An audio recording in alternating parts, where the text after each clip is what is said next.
Bonjour et bienvenue dans le programme culturel qui va vous parler de deux séries. Alors ça va aller vite, hein, comme ça au moins ça c'est fait. Deux séries, deux coups de cœur. Comme ça c'est fait. Alors il y en a une, c'est une série animée, et il y en a certains qui se doutent bien de laquelle je vais parler. Et l'autre qui est la deuxième saison d'une série que j'avais déjà adorée. Inutile de vous dire, deux coups de cœur. Mais alors deux claques... monumentale pour certaines, non, pour les deux. Alors, je vais vous parler, et vous les voyez à l'écran, de Andor saison 2 et du Astérix et Obélix, le combat des chefs, fait par Alain Chabat. Donc inutile de vous dire que il va avoir de l'excitation. Hein. Ah bah Lisa va s'exciter, ça c'est comme d'habitude. Alors allez-y, hein, voilà. Je vous les recommande, donc c'est déjà pas mal. Alors, qu'est-ce que je fais? Je commence par le combat des chefs ou je commence par Andorre? Je vais faire le combat des chefs parce qu'après je vais m'exciter pour Andorre. Alors, honnêtement, je suis typiquement de la génération les nuls. Canal+, les nuls, Alain Chabat. On est bien d'accord sur la question. Donc, quand on a appris que Alain Chabat, qui avait fait le magnifique Astérix Obélix, Mission Cléopâtre, nous avait fait... comment dire, une série animée sur l'adaptation de la bande dessinée Le combat des chefs, donc de Goscinny et Uderzo, qui était, je crois, sorti dans les années fin des années 60, peut-être 66, 68, enfin vers là, que j'avais évidemment lu petite. Hein, j'étais en mode couinage intensif. Voilà, donc je rappelle, nous sommes dans le dernier village indépendant de la Gaule, donc la patrie d'Astérix et Obélix, qui donc doit ce village, la supériorité qu'ils ont face aux Romains grâce à une potion magique qui est élaborée par Panoramix. Et lorsque Panoramix, donc notre druide qui fabrique la potion, perd la mémoire, ben en fait les villageois... Et ça, c'est le départ de la série. Les villageois sont livrés à eux-mêmes face à, bien sûr, la puissance de Rome. Et donc, Alain Chabat part de ce postulat. Alors, honnêtement, mais c'est une telle réussite. Mais c'est... Je l'ai... Alors, je vous le dis, il est sorti le 30 avril. Je l'ai vu le 30 avril. Et je l'ai revu 3 fois depuis... Tellement j'ai trouvé ça mais absolument génial, je me marre à chaque fois, je trouve ça bref, magnifique. Alors il y a des références à la pop culture, ça et là, l'adaptation est vraiment fidèle, il y a des ajouts qui sont astucieux, intelligents, touchants d'ailleurs, et en fait la magie elle opère dès la première scène. Les pauvres Romains, dès qu'ils arrivent sur le champ de bataille, on se dit « Oh, ils vont se prendre une tôle encore !» Voilà, donc, mais on est heureux, en fait, de reprendre la potion magique. Hein, voilà, Panoramix, bah là, il se rappelle la formule au début, après moins. Voilà, donc c'est une série qui se compose de 5 épisodes, qui rassemblent des morceaux de bravoure, de l'humour, des références à des films, à des séries, à des gens, à de la musique, et aussi à d'autres albums, mais version moderne, version Alain Chabat, version humour Alain Chabat. Moi j'ai beaucoup aimé le premier épisode m'a beaucoup touchée parce qu'en fait on découvre l'enfance d'Astérix et Obélix qui est très peu traitée dans la BD. On les voit enfants, tout mignons, tout empruntés, avec leur complicité déjà évidente. En fait, avec un Obélix, comment vous expliquer en fait, il n'est pas encore tombé dans la potion magique quand on découvre ces deux enfants qui s'amusent dans la forêt, qui se font des blagues, etc. Et il y a un concours de circonstances et on nous explique comment, en fait, il a atterri dans le chaudron magique et comment, en fait, il a inspiré la potion à Panoramix. Et moi, j'ai trouvé ces éléments-là, mais choupis. Mais le bébé Obélix, il est trop choupi. Voilà, non mais sérieux, enfin bon, bref. Et en fait, tout est là. Il y a l'humour, il y a l'univers d'Alain Chabat, il néglige pas les scènes d'action avec les Romains qui s'en prennent plein la tronche, les pauvres. C'est trop mignon. La mère de César, avec César qui est le fifi, ça me manque hein, dans la série. Mère qui est complètement entreblasée et en mode, je te l'avais dit, t'écoutes pas. Voilà, parce que oh, mais je suis le chef de toute la Gaule. Enfin, non, il y a un village. Oui, enfin, ça va, maman, tu vois, style. Le mec, il a conquis Rome, il a conquis le monde entier. L'autre, il se fait rabrouer par sa mère. Voilà. Et c'est très, très drôle parce que il y a ce côté grand empereur, mais c'est quand même le fils à moment. Et qui lui a mis quand même quelques... Enfin, il a du bagage psychologique, relationnel difficile avec Mema aussi. Hein. Voilà. Et il y a cette amnésie de Panoramix qui en fait redevient un ado et farceur, comme c'est pas possible. Il y a l'histoire de Barbix, mais c'est complètement con. Mais j'ai ri. Et en fait, il revient avec Chabat, avec tout. Voilà, l'animation est géniale, les dessins sont beaux, des fois c'est un peu pop, alors ça peut être un peu psychédélique, quelquefois ça va peut-être dérouter parce que c'était pas vraiment très très fluo ou très très dense les couleurs dans la BD de Uderzo et Goscinny, mais je trouvais ça, par rapport aux autres animations qui ont été faites, que ça soit on va dire les plus vieilles comme les plus récentes comme celles qui ont été faites par Astier, etc. Voilà, là c'est quand même c'est pas pastel, hein, c'est pop hein, des fois comme couleur, mais voilà, les voix sont excellentes. Enfin, moi, j'ai trouvé Panoramix avec Thierry Lhermitte, moi, j'ai trouvé très, très drôle. Après, je connais quelqu'un qui a pas du tout apprécié les voix de certains en me disant oh non ça va c'est toujours les mêmes. Bah ouais mais justement quoi, tu connais l'oreille, moi la référence, il y a une référence à un moment donné par la potion magique entre deux ingrédients qui font référence à une émission de Canal, mais j'étais hilar devant l'écran, mais vraiment je crois que j'ai battu des mains tellement j'ai ri quoi, donc parce que devant je battais des mains, on aurait dit que j'étais au spectacle hein, voilà. Et puis en plus on s'amuse, enfin moi je me suis beaucoup amusée à la première écoute à reconnaître qui de la bande d'Achaba et des gens qui travaillaient ou qui travaillent désormais, qui veulent travailler avec lui, et les clins d'œil, quoi, ça m'a beaucoup amusé. Après, la deuxième fois, je l'ai regardé comme la série qui a été faite, et donc, comme je connaissais les twists et que je connaissais les voix et que je connaissais les références, d'autant plus apprécié la deuxième fois, alors quand t'es même pas la troisième, voilà, et en fait ça vous donne envie de regarder toutes les émissions, ça vous donne envie de relire les BD, ce qui est déjà énorme, parce que je pense qu'il y a beaucoup de gens qui l'ont pas forcément lu, et dans les plus jeunes, tous les Astérix, et vraiment allez-y, et puis ça vous donne envie de revoir les films qui ont été faits, notamment le film de Chabat. J'ai moins aimé celui de Guillaume Canet parce que je trouvais qu'il y avait beaucoup trop de stars qui faisaient des caméos, machin, mais qui n'étaient pas mauvais sur le fond, hein, qui étaient assez bien foutus. Mais voilà, c'était moins... Enfin, moi, ça m'a moins passionné. Mais bon, il est pas mal. Mission Astérix ce type, il est deux qui ont été animés de Astier, notamment le Domaine des Dieux, etc. Moi, j'ai trouvé ça génial. En plus, Astier fait une voix dedans, donc moi, ça m'a fait hurler de rire. Et puis, ça vous donne envie de revoir Astérix et Obélix très, très, très vite. Et là, une chose qu'on a envie de dire, c'est putain, Netflix, mettez le pognon qu'il faut. Il faut que Chabat continue à nous faire des Astérix et Obélix. Il faut qu'il nous adapte toutes les BD. Voilà, donc vraiment gros coup de cœur parce que le combat des chefs, mais j'ai trouvé ça, mais vraiment c'est d'une drôlerie. Voilà, mais après si vous n'êtes pas, vraiment sensible à l'univers des nuls, de Canal, de Alain Chabat, que Mission Cléopâtre ça vous a pas fait rire, que Astier ça vous fait pas rire, n'y allez pas, hein, vous allez vous faire chier, on est bien clairement dit, mais vraiment vraiment.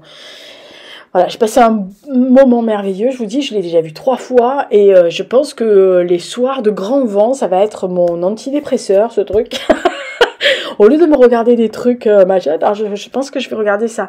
Voilà, déjà je regardais Kaamelott quand ça allait pas, ben là je pense que je vais regarder Kaamelott et les séries animées de Obélix, Astérix Obélix, parce que c'est tellement... Et puis je vous dis, mais Obélix, il est choupi, bébé, oh, enfin bébé petit, oh mais comme on a trop envie de le câliner lui, ah mais il est trop choupi.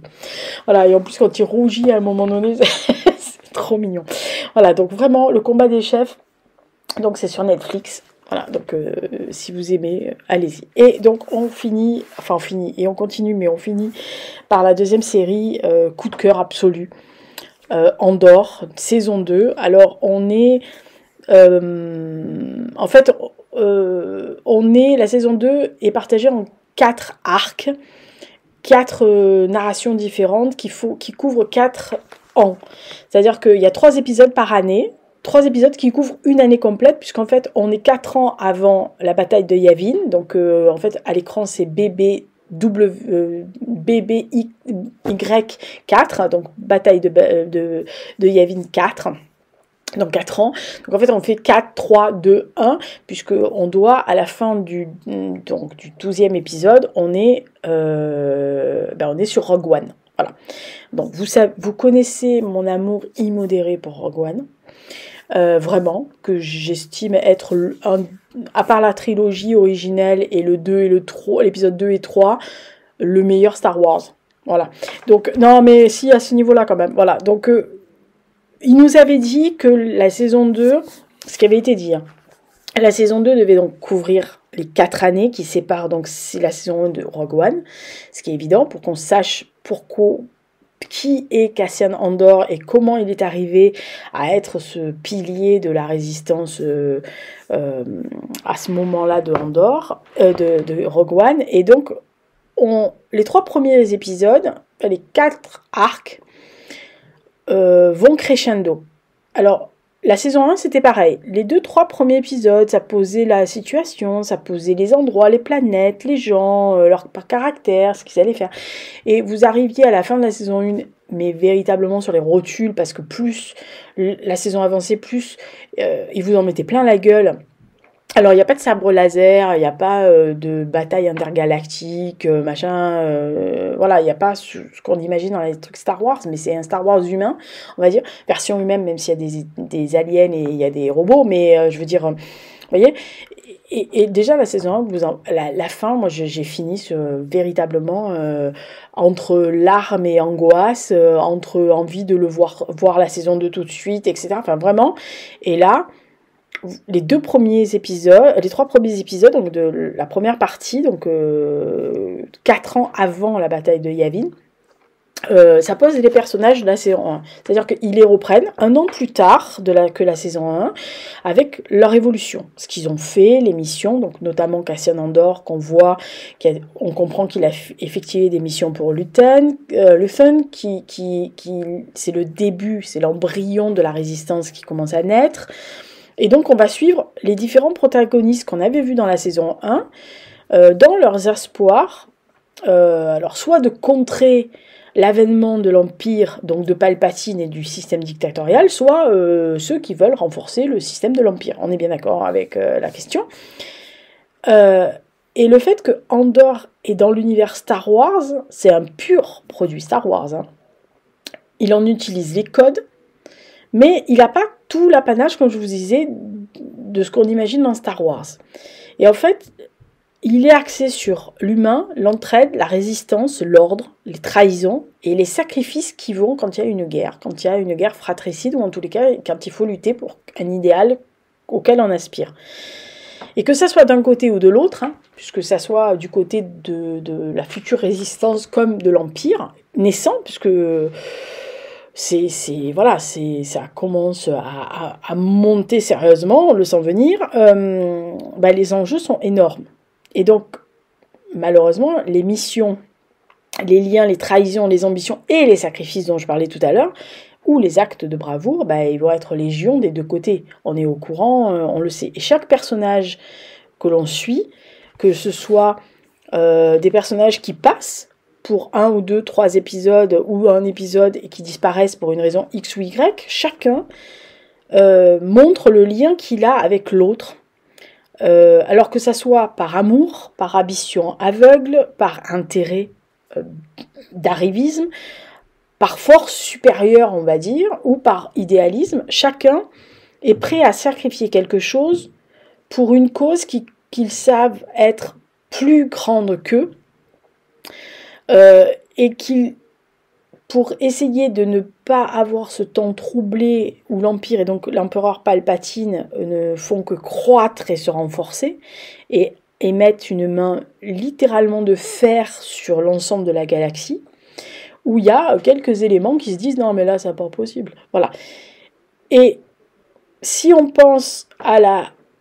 Il y a des épisodes qui véritablement vous replongent dans notre monde actuel, et qu'on comprend très bien que, en fait, dans toute résistance dans des pays opprimés, c'est souvent un petit ruisseau qui va s'allier avec un autre petit ruisseau, et puis un autre petit ruisseau, qui vont faire une petite rivière, qui vont faire une grande rivière, qui vont atterrir dans un fleuve, qui va se jeter, mais en tous les cas, qui va renforcer l'unité, et qui va grossir le mouvement, et qui va en faire un mouvement de résistance, on va dire... uni, fort, et qui sait que à la fin, ben, tant pis s'il y en a qui tombent, mais il faut lutter jusqu'à la fin, quoi. Quand on y est. En fait, en plus, nous, on sait que si vous aimez Star Wars, vous savez que, on sait pour l'épisode 4, on sait que l'Empire traque les rebelles pour les tuer, et qu'à la fin de Rogue One, on sait ce qui arrive. Voilà, on sait la fin de Cassian Andor, on sait qu'il a réussi à récupérer les plans de l'Étoile Noire, puisque c'est le 4 et juste après Rogue One, donc on sait que la princesse Leia a récupéré les plans de l'Étoile qu'elle va refiler à Obi-Wan Kenobi, et on sait ce qui va se passer derrière. Et en fait, plus la saison 2 avance, et plus notre cœur se serre. C'est-à-dire que, comme la première, mais là, c'est l'intensité de la lutte, c'est les pertes qu'il y a sur les côtés, les pertes des gens dans une bataille ou qui décident de s'éloigner, d'aller sur une autre bataille qui peut amener justement l'autre petit ruisseau à se jeter dans la rivière. Et quand on arrive à l'épisode 12, qui crève le cœur, littéralement, si vous n'aviez pas crevé à l'épisode 8 et 9, enfin si vous n'aviez pas crevé dans les 8 et le 9, et je vais y revenir, vous crevez aux autres. Hein. Voilà. C'est une série qui vous laisse à la fin, mais dans un état, ça m'a laissé dans un état à la fin du 12, mais j'étais dans un état, je savais même pas s'il fallait que je pleure, que j'applaudisse, que je me le refasse. D'ailleurs, je me le suis refait, parce que le rideau tombe et vous êtes là, vous avez la gueule ouverte et vous savez pas quoi faire. Si, j'ai enquillé Rogue One. Voilà, c'est-à-dire que je me suis remise, je me suis levée, j'ai pris un coup d'eau pour essayer de descendre la pression, parce que j'étais arrivée à un paroxysme, ce qui était quand même pas possible pour une série. Je me suis dit, bon, c'est pas possible, je vais avoir le cœur qui va lâcher. Et je me suis dit, allez, vas-y, va voir Rogue One dans la foulée, parce qu'en fait, lors de la convention qui s'était passée au Japon, Diego Luna, donc il joue Cassian Andor, a juste dit que, et il a raison, a juste dit que à la fin de la saison 2, il fallait regarder Rogue One, donc Star Wars Story, enfin Rogue One, parce qu'en fait on verrait Rogue One, et surtout le personnage de Cassian Andor, et tout ce qu'il dit et ce qu'il fait au milieu, et les relations qu'il a, d'une manière complètement différente. Et honnêtement, c'est pas du tout le même film quand vous avez vu la série. Voilà, mais vraiment. Et alors, avant de parler des deux épisodes qui m'ont foutu sur le cul, enfin, outre la fin, mais oui, outre les 3 derniers, mais vraiment, moi je pense que c'est le tournant de la saison. Les décors et les costumes sont magnifiques, mais vraiment. Chaque personnage a sa propre garde-robe, son propre univers, sa propre planète, ses propres codes moraux, ses propres codes on va dire de conduite charnelle, ses propres ambitions, ses propres volonté, ces doutes, ces peurs. Enfin, je pense à Mon Mothma à un moment donné qui dit mais qu'est-ce que je fais quoi? Mais on peut pas accepter ça. Mais d'un autre côté, c'est quoi ma solution de me mettre contre l'Empire? Mais je fais quoi après derrière et la peur légitime. Je pense de toute personne qui décide de contrer un régime qui n'estime pas bon. Vous vous dites, mais est-ce que je dois vraiment je peux perdre la vie pour ça, donc est-ce que ça vaut le coup que je le fasse? Ou est-ce que je reste pas assis tranquille en attendant que ça passe? Et il y a toute cette espèce d'agitation des personnages, des personnages qui vendent des gens qu'ils aiment ou qui donnent, enfin qui savent que ces personnes vont mourir ou vont subir quelque chose qu'il faut pas, mais d'un autre côté, s'ils le font pas, s'ils font pas cet acte-là, ben, ils vont tomber sous la coupe de l'Empire, et ça ils le veulent pas. Franchement, bref, ça apporte une dimension. On cite des personnages qui sont pas forcément visibles d'ailleurs, hein, on les voit pas, mais qui apporte une ampleur différente à chaque décision qui est prise par les personnages, entre guillemets, principaux, et même ceux qui sont secondaires, qui passent, je vous dis, juste pendant un arc, c'est-à-dire 3 épisodes, ou qui restent un épisode, ou qui ont 2 scènes sur 3 épisodes, ils ont 2-3 scènes, mais qui sont là et qui vont prononcer une parole qui vous reste dans la tête et que vous savez qui a été prononcée dans Rogue One, et vous vous dites ah mais en fait ça vient de là, ça vient de cette personne-là qui lui a dit ça ce jour-là et qui l'a marqué à vie. Mais vraiment, toutes les scènes sont justifiables. Du premier épisode où j'ai entendu beaucoup de gens qui disaient « Ah, c'est un peu mou, machin ».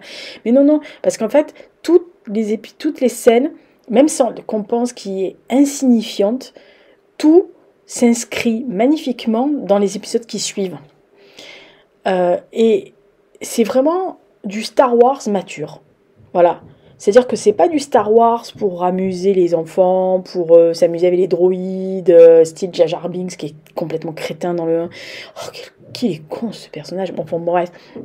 Mais voilà, c'est pas du Star Wars grandiloquent avec des machins. Non, c'est de la lutte pas à pas. C'est lutter pour mourir pour une cause, alors qu'on sait qu'on va mourir pour cette cause, mais on se dit que de toute façon, on va être la pierre qui va être une pierre à l'édifice, et il y aura toujours quelqu'un derrière nous qui va finalement arriver en haut de la pyramide pour faire tomber la personne qu'on veut faire tomber.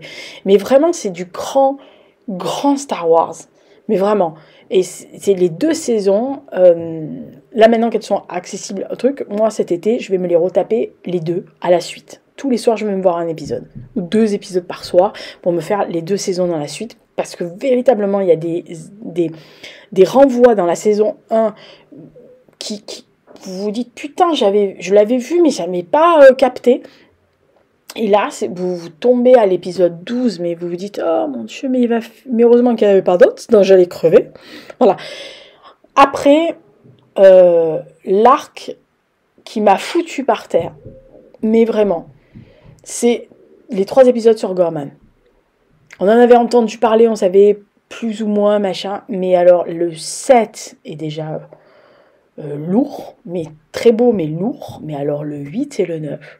Mais le 8, mais le 8, mais c'est même pas la peine, c'est qu'en fait, il vous serre le cœur, vous avez le cœur qui palpite, mais à la limite de la mort.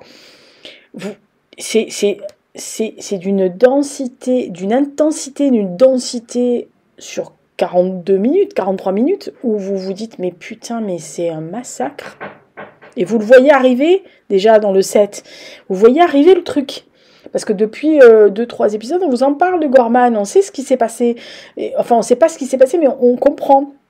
Mais malgré le fait que vous pouvez imaginer ce qui va se passer, vous êtes pas prêt à ce qui arrive dans le 7. Et surtout pas prêt dans le 8. Alors le 8, à la fin du 8, vous êtes en apnée. Et alors le 9... Et le 9... Alors le 9, c'est simple, entre le fait que vous avez déjà le cœur qui palpite, on vous brise le cœur sur la gueule. Non mais c'est mieux, c'est plus rigolo, c'est briser le cœur direct. Et il y a une touche fine. La fin de l'épisode 9, il y a une espèce de petit... Comment expliquer? Il y a 2 lignes de texte qui vous font avoir le sourire. C'est-à-dire que 2 minutes avant, vous pleuriez, et heureusement, il y a une éclaircie au milieu, sinon c'est un truc à se flinguer. On est d'accord sur la question. Et c'est incroyable, mais vraiment, la saison de d'Andor, mais c'est du grand, mais grand Star Wars. Voilà, donc vraiment, ces 2 séries-là, ça a été pour des raisons diamétralement opposées, parce que Astérix, Obélix et Star Wars, c'est pas du tout la même catégorie, mais vraiment, j'ai adoré. J'en ai vu d'autres, hein, voilà, j'en ai vu 2 autres en fait que je signale pas parce que voilà, j'ai vu, ça peut intéresser, 37 secondes. Bah, je vous mettrai l'encart des ce que j'ai vu pour enfin qui seront sur le podcast. Donc j'ai vu 37 secondes sur Arte qui parle de la tragédie du Bugatti Braise, et j'ai vu Cimetière indien sur Canal. Voilà, donc pas des choses que je retiendrai cette année, mais en tous les cas, évidemment, Andorre et le combat des chefs, Astérix et Obélix seront dans mes préférés de l'année, ça c'est sûr et certain. À quelle place, nous ne savons pas, mais Elisa, là, elle réfléchit intensément, parce qu'elle se dit entre les deux, mon cœur balance, quoique mon cœur va pas balancer des masses longtemps. Voilà, donc j'espère que ce programme culturel vous a plu. Dites-moi dans les commentaires si déjà vous avez vu ça, si ça vous a donné envie, mais dites-moi ce que vous avez vu récemment, des séries, des choses qui vous ont plu, pas forcément qui pourraient m'intéresser, mais qui vous ont plu, parce que voilà, il y a des choses que j'ai vues qui arrivent, que peut-être j'irai voir, sachant que il y avait des séries qui vont sortir là et que effectivement j'attendais avec grande impatience. Alors sachant que je n'ai plus Prime Video, puisque en fait je me suis aperçue, j'ai fait entre guillemets mes comptes au mois d'avril pendant mes congés pour voir ce que j'avais vu si j'allais souvent sur Prime, et en fait pas suffisamment pour garder Prime Video, pour garder l'abonnement Prime. En plus, bon voilà, sur Twitch. Je soutiens généralement qu'avec mes Prime les chaînes, et je me dis que je préfère soutenir la personne que je soutenais, je préfère la soutenir puisqu'elle a une chaîne elle a une compte Patreon. Je préfère largement la soutenir sur Patreon plutôt que de la soutenir sur Twitch. Donc ça servira plus à ses activités personnelle à elle, plutôt que de me dire au final je vais peut-être faire ça. Non, voilà, donc pas d'intérêt. Donc maintenant il me reste quand même pas mal, parce qu'il me reste Netflix, Disney et tout l'univers de Canal. Et Canal, sachant que j'ai Apple Télé et Paramount sur Canal, donc ça fait quand même pas mal. Ah oui, alors pour les fans absolus, la débile, sur Teva, vous avez sur Teva Replay, vous avez l'entièreté de Merlin, parce que je vais me retaper, je le sens, j'adore cette série, elle est cucu, mais j'adore. L'entièreté des saisons de Buffy, et vous avez Robin des Bois, version série, pas Kevin Costner, machin, ou avec Russell Crowe. Non, la série qui est bien foutue. Les 2-3 premiers épisodes sont un peu... mais le reste, c'est très très bon. La dernière est vraiment à vous déchirer le cœur. Mais franchement, c'est... Voilà. C'est à dire, il faut préciser quand il y a des choses sympas. Allez, prochain point culturel, fin juin. Et puis j'espère que ça vous a plu. Prochaine vidéo, le point lecture de mai. Voilà. Et voilà, ça c'est fait. Allez, ciao ciao!